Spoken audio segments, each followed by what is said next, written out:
now that he's healthy. Right. That was the big thing. But he has been, like I said, a really pleasant surprise. He's played, as above average. I don't think anybody expected him to be able to even play a filling in role in center field. No, and he's done a good job wherever he's been. I think he's a corner guy, but he's somebody that's. Do you think his arm's good enough to profile as a right fielder? He's done a good job. I think he's probably better fitted for left. Mm-hmm. Yeah, and we saw him make some great plays out there yesterday. He's done a good job. But somebody can play anywhere. Basically, I got to tell you, as I'm not saying I like him profiling as an everyday center fielder, but to play 15 games in center field, he's not going to kill you. Not going to hurt you. No. Yeah. No. He's done it's been a surprise, and now that he's healthy and he looks strong too. Yeah. He's got better athlete than you would have thought originally, exactly. Right? But I think that what we heard when he was coming up, when the Orioles took him with the Rule 5 pick, remember he was a guy that the Indians thought was no real chance of being plucked off of their roster because he was a single A guy that had missed the entire year with an injury, a shoulder.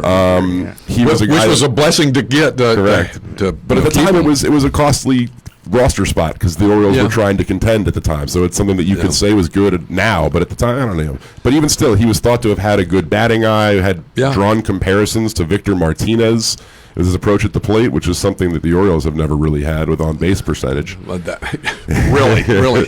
But he does. I mean, he does a lot of small things that you like to see, especially in this day and age, getting on base and moving guys, and he'll do a lot of stuff. Speaking of on-base percentage, it's interesting. As the season has worn on, you remember Adam got off to a real nice start in Arizona. Mm-hmm. His on-base percentage gravitated back where it always is in the 315, 318 category. And Jonathan Scope, who a lot of us were rooting for to bounce back with a big season in Minnesota, the other day I looked up his on-base percentage, Ross, 304. 304. Yeah. Okay. I mean, that's what the Orioles were made of when they were good. They just were not a high on-base percentage team. And I think that's one of the things we've seen prioritized under Elias and company even early on, right? Yep. For his credit, like Cisco's done a really good job at the plate. Hitting wise, not behind the plate. He actually has now again cascaded backwards. When that was a tough play they made in left field last night. That stole a double from him. But he's back into the 230s now. Yeah, and this was a guy who, 2-3 weeks ago was 270, and now all of a sudden he's not had a good road trip. Yeah, well, it's you look at the. In the minor leagues for the Orioles, you look at Norfolk. The pitching there has really been they're at the bottom of the league in pitching. A lot of walks. The WHIP is the most. Bowie, who has been a surprise pitching wise, they're number one in earned run average. They have some of the fewest walks. Number one in WHIP, and then they're swinging the bat. They're in the top, and the batting average in the league is 239, which is the lowest in baseball. So overall, they're not doing. That's not a real strong league as it has been in the years. But Frederick, their pitching is down. Whereas in Delmarva, their pitching is up. Right. They got some guys, and some of the guys have been moving up levels. Some as well. of the guys at Frederick moved up to Bowie. Right. Yeah. I think that overall the pitching has been varying. You saw, I'm not sure if we were on air most recently, Baseball America had, entering the season, the Orioles ranked their farm system with the 22nd best talent in the Major League Baseball, eighth worst, effectively. They are now, after getting Adley Rutschman and pitchers developing, at 8th best in the majors. Yeah, that's what the pitchers have to. We saw Zimmerman get called up to Norfolk, and he struggled. I did not know that, and you said he struggled his first game. The other, Hunter Harvey, who went up, now he's got a high. He's pitched, I think, 6 times, something like that. He give up 5 runs in his third outing, which really crushed his earned run average. But overall, he's been. That was his only bad game, and that he's been throwing very well, even before he left. By the way, last night we failed to mention we had a Major League debut again for the Orioles. Yes. Dylan Tate came in and pitched. Now, I got to tell you something. He hit the first batter, then Manny Machado got a very lucky infield hit, and then he gave up a 3-run homer to Hosmer. Yeah. Almost like David Hess. Hanging Once breaking the ball. damage Yeah. was done, he settled down. I liked a little bit of what I saw of him. It's going to be see what he does the next time out. Yeah. The first time it's you're really Your excited, nerves are- and yeah. nervous, and jumpy, and once it's over, now see how he goes out. He's got a little zip on the ball, pretty good breaking ball, but moving him from starting to the bullpen was probably a smart thing to do, and he's shown able to throw some strikes, but. First time out, I mean, it's he hung the breaking ball, but that's that happens. So see what happens the next time out. Eric Hosmer, 2 home runs last night, he had 5 RBIs. Hit one had a off for dandy, David yeah. Hess, a 2-run homer, Really? and a 3-run homer against Dylan Tate. We having any luck with Singy?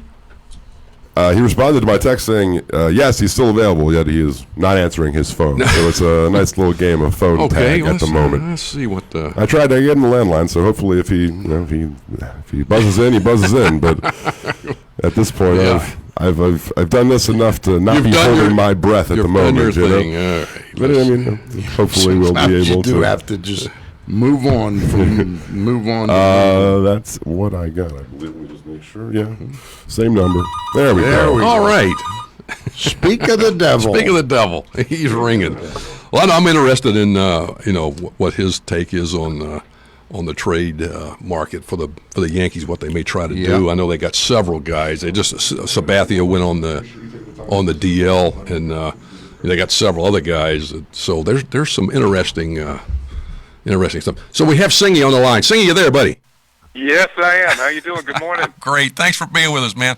We're just talking about the Yankees and some of the problem DL guys they have, and the 3-4 game series they have with the Red Sox. The Red Sox jumped on them pretty good the first 3 games. Yankees come back and salvage that last game. What are you seeing with them, buddy? Tell me about it. Well, you're right. They've got some guys that they're thinking might be back pretty soon. Severino hasn't thrown a pitch all year, and the same for Betances. I think Betances would be back sooner.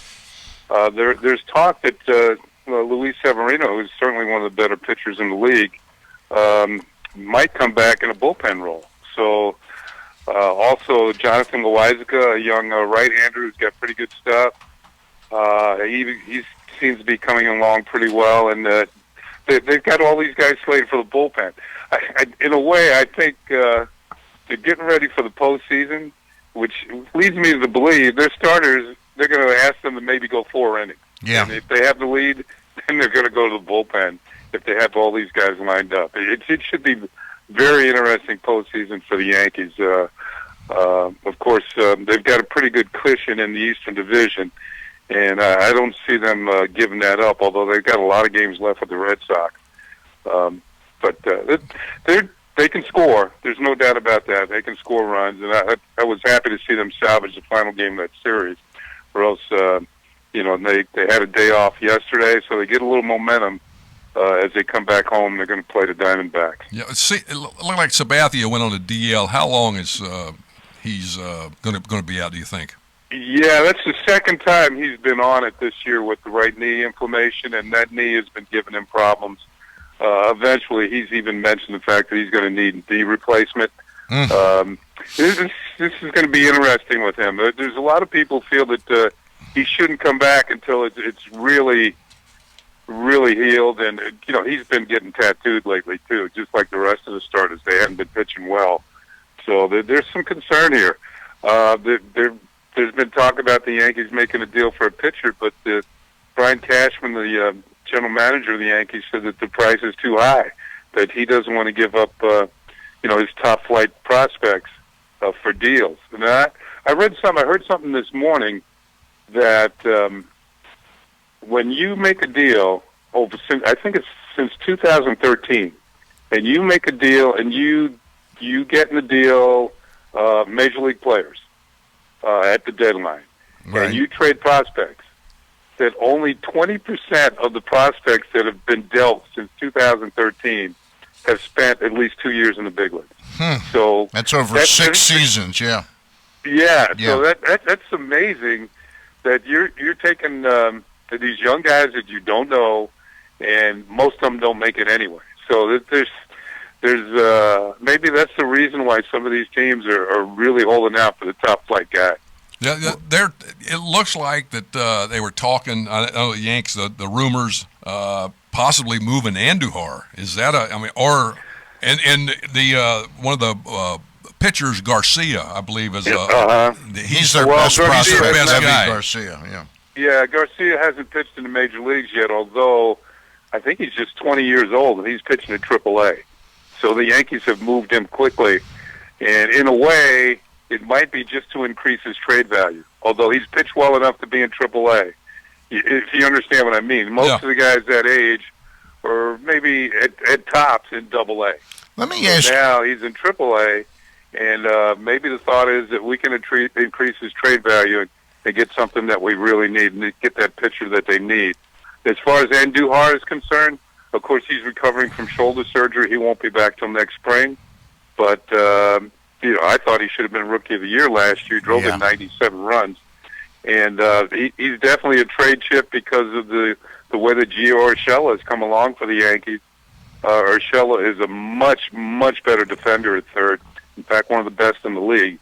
And I think that's why the Yankees would entertain thoughts of trading Andujar, although to me he is a very, very good hitter. Hey, Singy, just a spitballing an idea here. You saw the return the Orioles got for Cashner. If the Orioles and Brian Cashman were talking, do you think Thairo Estrada, and a 19-year-old would be a return that's reasonable for Dylan Bundy, or would they value Estrada much higher than that? That's an interesting proposition. I think they value Estrada. Yeah, Estrada when he's played at the big league level, he's hitting around 300. Yeah, I love the with kid. Power. Yeah, he can play anywhere in the infield. He can play second, short, or third. Here's my point, though. For the Yankees, where the hell is he going to fit in and play? And they'd have Bundy controllable for another year or two at a reasonable rate, and maybe playing with a better team, Bundy somehow picks up his, cookies and plays a little better, pitches a little better. that could be true, but to me, he's got to keep the ball in the park. Yeah. He hasn't been able to do that. Going to New York wouldn't be any easier either. No, would it wouldn't be. It's just It wouldn't like be any easier at Yankee Stadium. No. Like I said, though, I was spitballing an idea, because then if you acquire Estrada from the Orioles' point of view, you spin around and turn VR into prospects. You suddenly, you got a position player for next year. Yeah, I was impressed with Estrada. I like You're right, Stan. In a different organization, he would probably be in the big leagues right now. No question about it. No question about it. Singy, with Sabathia down and not really a question mark when he's going to come back, Paxton not throwing the way they thought he would throw, it looks like they're looking for a left-handed pitcher. Would be my. Are you available? Yeah, I'm available, but they don't want me. Ross, what I'm trying to tell you is they would take your numbers. Yeah. Maybe not you, but they would there take you your go. numbers. It looks like they would be looking for a left-handed pitcher, and I don't know whether there's a few out there, but like you said, I don't know if they want to give up. I then think again, who knows? The kid from Arizona, the left-hander. Yeah. That they might be thinking about him. And how about Matt Boyd with the Tigers? Yeah, but I've heard Matt. The asking price is insane. Torres. Yeah. They asked for Gleyber Torres, and I'm sure Cashman hung up. Right. Gleyber Torres is not going anywhere. Gleyber Torres might turn out to be one of the best trades ever in baseball history. Yeah. Let alone what the Yankees did. I mean, he's 22 years old. He's made the All-Star team 2 years in a row. He can play shortstop. When Didi was out, they found out that Gleyber Torres can play a heck of a shortstop. Mm-hmm. Although when Didi's back now and Torres is primarily back at second base. So they've got themselves a heck of a player. And if he continues on this pace, to me, he might put up Hall of Fame numbers. What's their situation vis-a-vis Didi in terms of his contract? Is he up at the end of this year? Yeah, he's a free agent, Stan. He's not Although, going to anywhere. me, They love him. They love him. Yeah, they do, and they with good reason. Yep. He's great in the clubhouse. He's one of the leaders on the team. He keeps things light. He's a productive middle infielder. He's a tremendous athletic shortstop. I think that, and the primary thing with him, he's a left-handed hitter in Yankee Stadium. Yeah. I think he hit his 100th major league home run the other day. He has pulled every one of his home runs. Every one. He has not hit one left of center field, and that, of course, plays in Yankee Stadium. I got to tell you, that is one of the best trades that Brian. And Brian's made a lot of them, but that is one heck of a trade, because when you reflect back on the type of player we thought Didi was, we thought he'll go there, he'll replace Jeter's defense, but boy, he won't do that much offensively, and he's become a force there. Yeah, well, he holds the Yankee record for home runs by a shortstop in the season. Speaking of Didi, that's pretty impressive. I think that with him, he's become one of my favorite players to not only watch but just to interact with when I'm around the Yankees. He's just a fun guy, and like I said, he keeps it light in the dugout and in the clubhouse.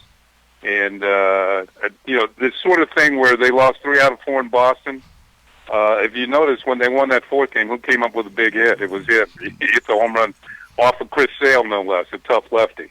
So lefties don't bother him, although this year I don't think he's hitting as well against lefties. You got to remember, this guy missed more than half the year recovering from Tommy John surgery. But he's a force, and I don't think the Yankees are going to let him get away. Hey, Kenny, go ahead.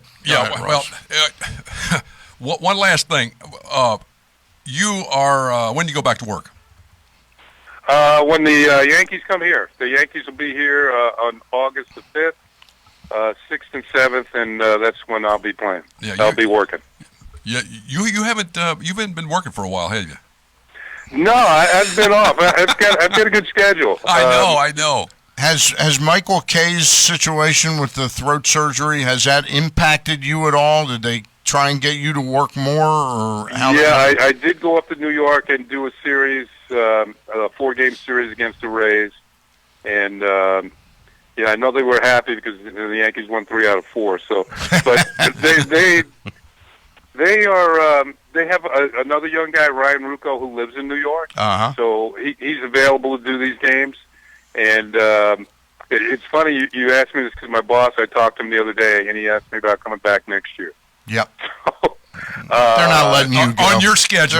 They're not letting you go, Sam. On this schedule, it's a pretty good schedule, and I have a piece. He told me anything I wanted to do, and this particular schedule that I have now, when the Yankees come to Baltimore, I work the games.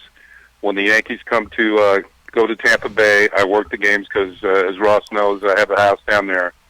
And he said I could pick one road trip a year, and this year the Yankees went to San Francisco, and I like San Francisco, and I hadn't seen the new ballpark. I've been to the ballpark out there where the Giants play once, right? And it was just a beautiful setting. So I went there in April. Oh, it is, and that was it. So I'm going to have basically, if I do it again, which it looks as though I am, it's going to be a very similar type of schedule. I got a great bit of advice for you in the negotiations. You said your boss said anything you want. Say that you want Grimsley hired to do the games with you, and on the road trips. A couple road trips, and Bird and your wife will understand what's going on. Yeah, well, maybe they won't. Just as long as it don't interfere with our golf and the grandkids. Believe me, that's all I was talking about was the golf. We can play golf in some other places. Hey, Kenny, we really appreciate you coming on. Thanks, buddy. I'll talk to you later. All right, guys. I'll see y'all soon. All right. It's always great to talk to Slingy. That's his chance to leverage getting you some work.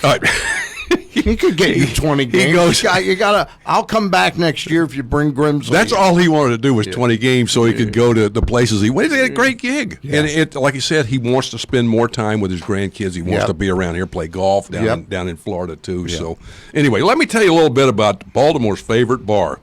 It's 771 feet from home plate. That's Sliders Bar and Grill, just steps from Camden Yards. Perfect sports bar. for the baseball season, all of the sports. Got big events on dozens of TV screens. Daily specials include Mexican Monday, Wing Ding Wednesday, Bloody Brunch Sunday, and more, with different drink specials every day of the week. You can also book your private parties in Sliders upstairs. Huge place upstairs. Outdoor patio overlooking Camden Yards. Sliders, Baltimore's neighborhood sports bar. SlidersBaltimore.com, and be sure to visit Sliders today. Well, guys, we did another week. we did one. We From did the another beautiful one. live casino hotel studio You here got at it, man. Press You Box. got it. Well, hope What do we everybody. got coming up on the Glenn Clark Show? We'll have this you is in a studio separate for entity. 5 words or less, Yep. of course. Look forward to having you back. We also will have Joe Sheehan from Sports Illustrated, also from Baseball America, to talk a little bit about the trade deadline, some prospect stuff, and maybe some other stuff as well. So we will Always see. other stuff. Ross, if you have time, feel free to stick around. I wished I could. Well, it's I all can't. good. I was I'd just, like to. I was know. just I being know. polite. You're very nice. Thank you very much. All right, guys. It's a wrap. Have a good one. Cool, man.